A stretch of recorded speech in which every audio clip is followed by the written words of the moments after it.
Unmute. Thank you so much, Rebecca. Sorry. Nicholas and Isaac, and thank you to everybody today who has joined.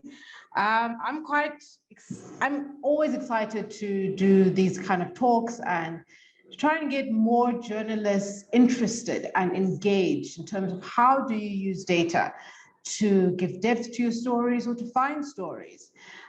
So today, most of my talking will be around specific stories that I have done with a team or team members, and specifically looking at the elections from the previous elections in 2019. I know first and foremost, most journalists find this extremely daunting.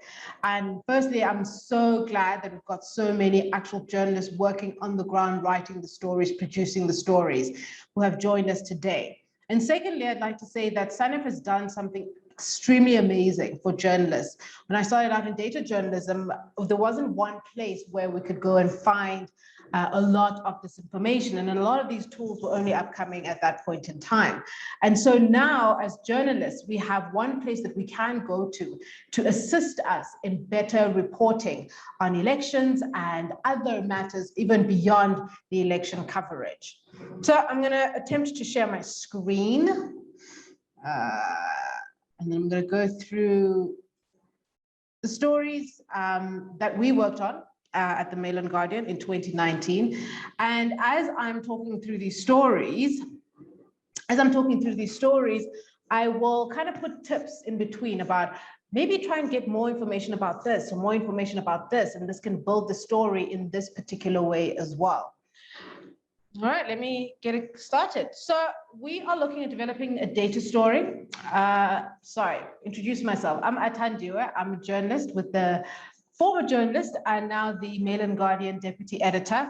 I also run the Mail and Guardian data desk, which was started a couple of years ago, and it's still going and adds a lot of weight and a lot of depth to a lot of the stories that our journalists report. Today, we'll be focusing on elections 2019 and how as the Mail and Guardian went about getting all of the data, putting it all together and actually deciding on the municipalities that we are going to be focusing on and the kind of demographics that we decided to focus on. The whole idea around counting every person as the Mail and Guardian to make sure that all the different issues are included in the discussion around, I think the elections in 2019 were in May, the 8th of May in 2019. So what we wanted to do was to look at 20 years of data from the IEC in terms of where people are voting, why are they not voting, are they coming out, where are the highest voter turnouts. So I'm going to firstly briefly speak to you about the main data sets that we had used for this project and the main data sets that we consistently use for election coverage and the build-up to elections. And then secondly, I'll speak a bit about the three main pieces that we had done, focusing on the elections and how people are coming out or not coming out and what are the issues in those specific areas. And then I'll just kind of speak through some story ideas that might be helpful to you or that you can take forward. So first, the election data that we used for the stories that we covered was to look at the main things, the lower voter turnout. That's a big issue that a lot of people talk about all the time, but where is it happening? Where is it most prominent? We looked at the areas that are tipping and changing the political parties. What's going on in those areas? This is a story idea of what's happening in those particular areas. How are people making their voices heard by choosing the Democratic Alliance, the ANC, the ACDP? It was a very fascinating story. We'll go through that. And then the youth vote as well, very important because all we're hearing is that the youth is so apathetic. But in which areas is the youth coming out? And is the youth trying to make their voices heard? So a lot of that election data, IEC data, might be a bit complex, but the IEC's website as well is not that complex as well. And you can compare different areas as well that you would need to find which areas should you be going to, which specific issues should you be writing about. Then we looked at municipal data. Once we already had the election data that kind of sent us in a particular direction, you'd look at the municipal data. What has been happening in that municipality, the performance of that municipality, the performance of that region, the performance of elections as well on that municipality, who has come in, who has gone out, what's happening with the mayors, who's the new mayor, how many councillors, can you find the councillors' cell phone numbers on different data portals as well.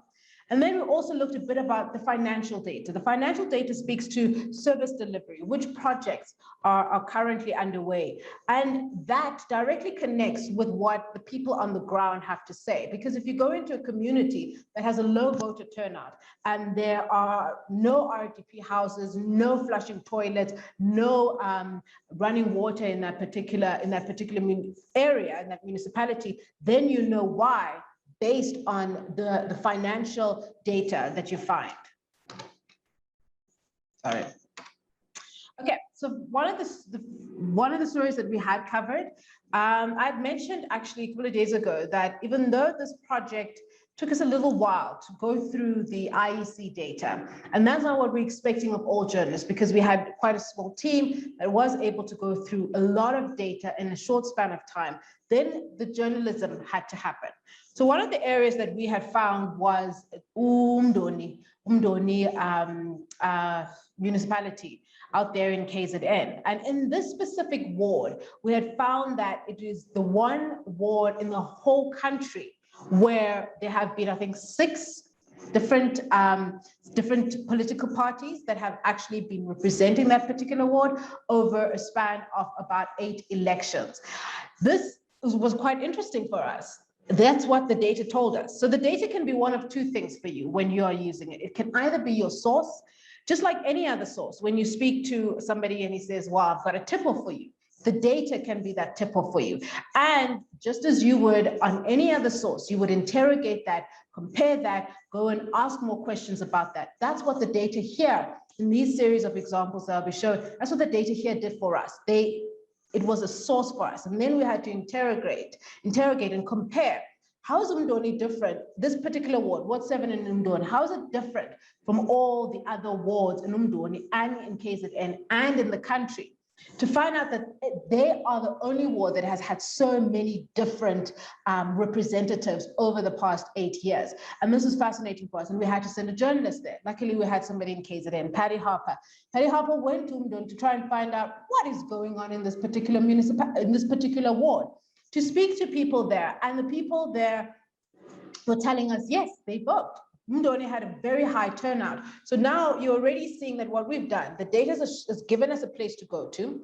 Now we need to find out more about this place. And the likes of Wazimap, the likes of all the data stuff that Ray has been showing right now, you can zoom into that area. So you know, is it men, is it women, the demographics in that area, is there a police station in that area?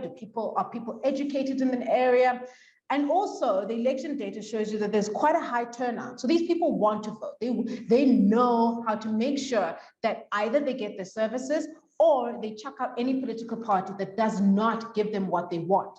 That in this particular story was encompassed, and we included other elements as well of what the ward looks like. What are the people saying? It was a really fascinating read, because you would see that some people vote because of their religious affiliation.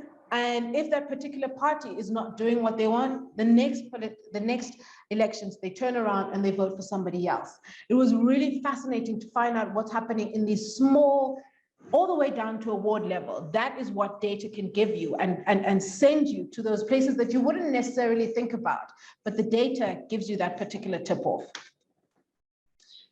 Then this one particular story, I think not the What Women Want. What Women Want story was based on voter turnout over years of women and men in comparison to men and so forth. The main story here that I'll be focusing on is the Liquid Diamane municipality, where voters will not come out to vote. They had the lowest voter turnout. So going there to speak to people, you do your background work.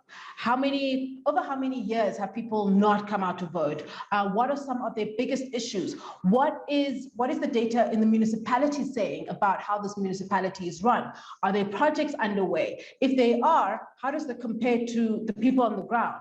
When I went there, because I did that particular story and it was in the Northern Cape, and I went there, I found that there was quite a number of RDP houses, but there were also a fair amount of people living in shacks, and the roads were terrible, potholes everywhere, some homes without electricity, pit toilets, all of that stuff.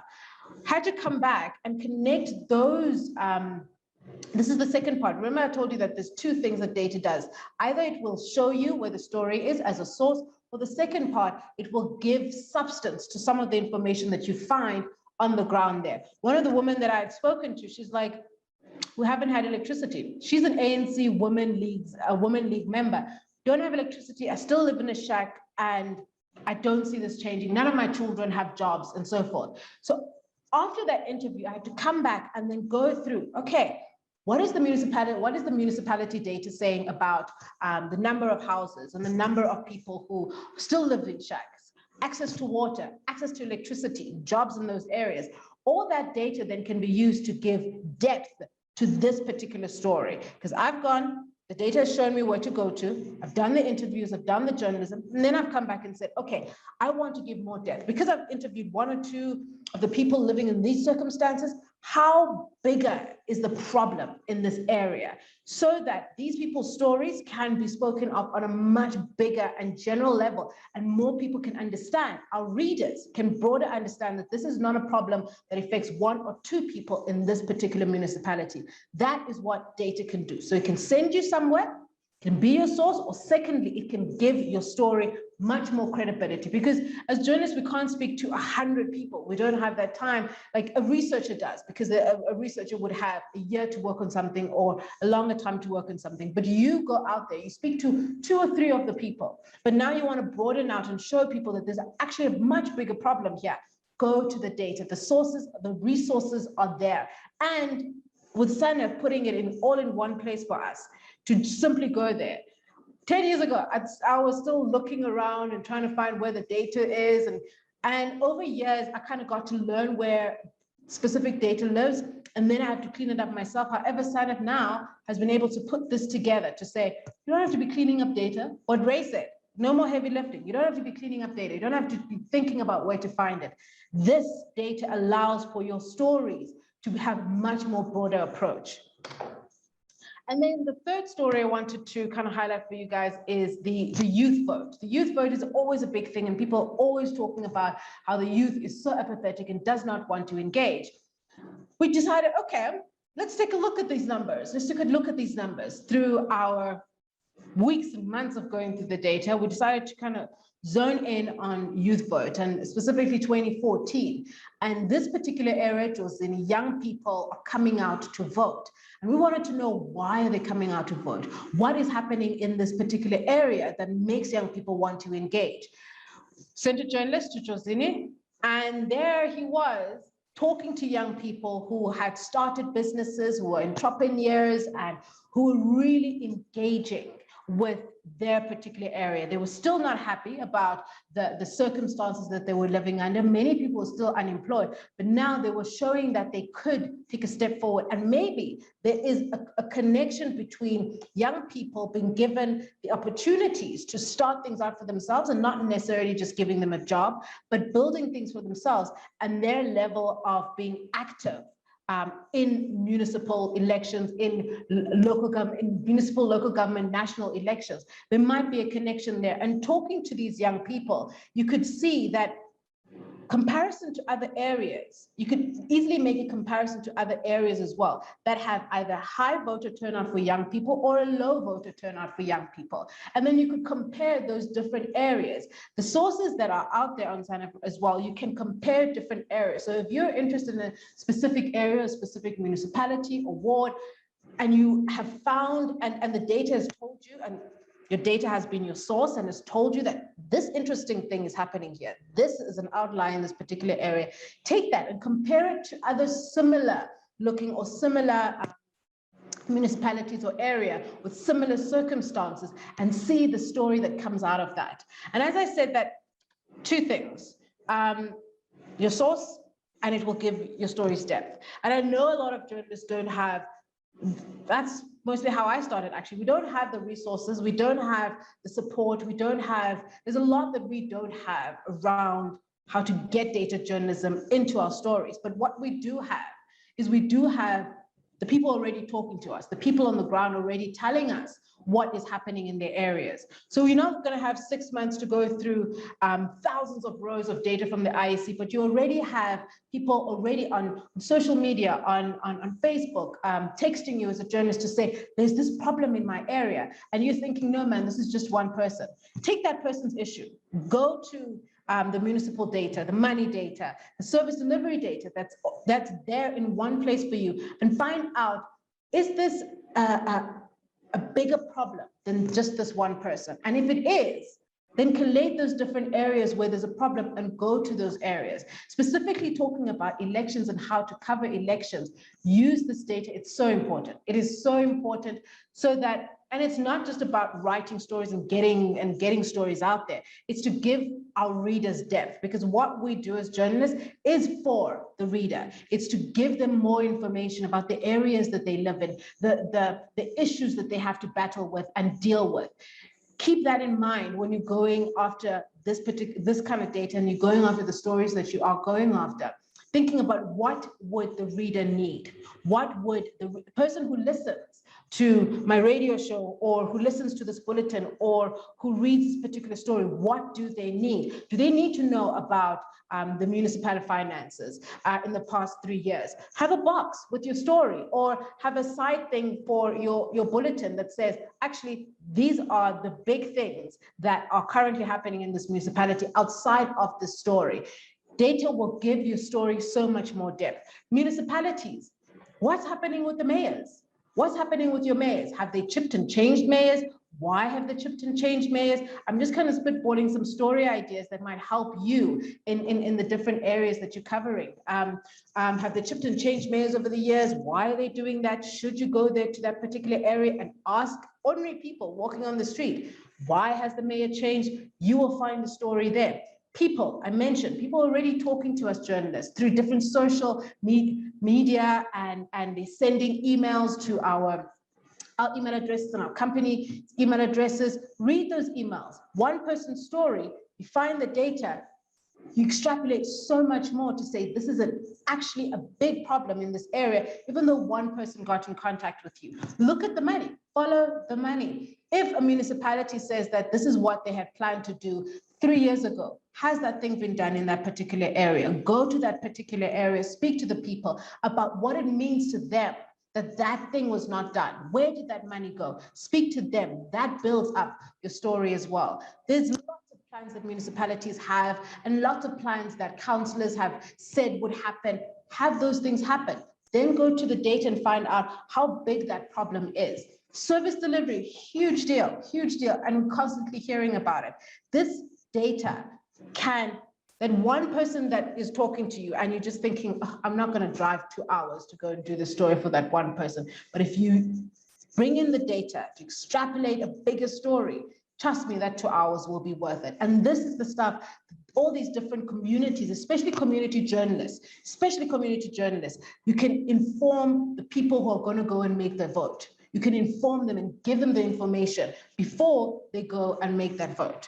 And that's what we actually wanted to kind of do with the 20 years, analyzing 20 years and counting every person project. We wanted to get the voices that most people don't really listen to and go to those areas that are not mostly covered. And that's what we were able to do. Questions, we'll pick them up when we're done. Thank you very much, guys.